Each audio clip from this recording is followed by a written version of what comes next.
For those who remained in Vietnam, the end of the war did not bring peace or prosperity. In late 1978, after a series of border conflicts, Vietnamese troops invaded Cambodia.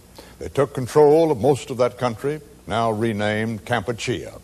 One result was a Western boycott of trade with Vietnam, a country desperately in need of economic assistance. In 1985, we visited Vietnam's capital city, Hanoi. The problems facing Vietnam were visible everywhere.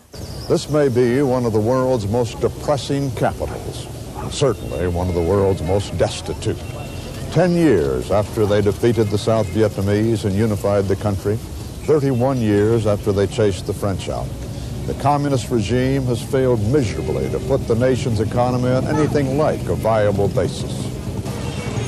It is a bicycle economy in a computer world. It lacks tools and skills and raw materials to lift itself out of the mire, to widen its third-class, two-lane, principal highway along the 110 kilometers between Hanoi and its port of Haiphong. 10,000 laborers cutting mud bricks from one side of a bank and passing them hand by hand to build the road's foundation on the other side. The foreman tells me with pride that it will take them just 2 months to cover 2 kilometers, a mile and a quarter this way.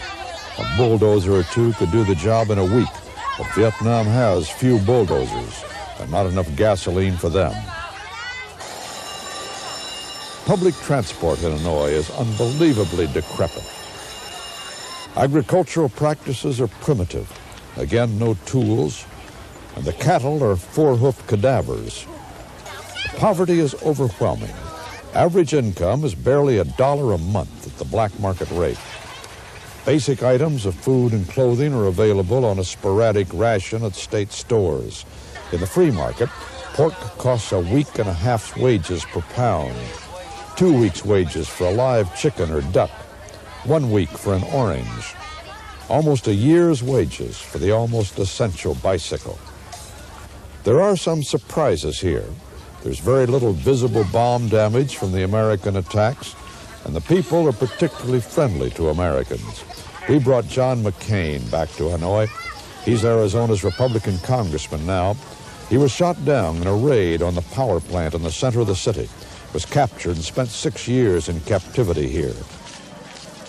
Yet old residents who remembered well that raid greeted him with kind words and a warm handshake. And a surprise, too, is that the people, for all of this grinding poverty, do not seem unhappy. On the street, they are animated, smile frequently, and laugh heartily.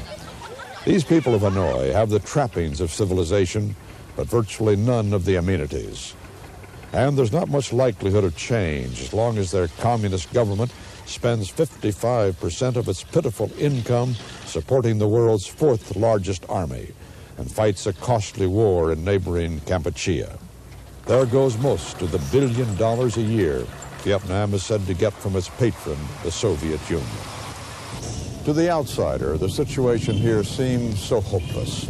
It is said that China is a sleeping giant. Vietnam seems comatose. This is Walter Cronkite, CBS News, Hanoi.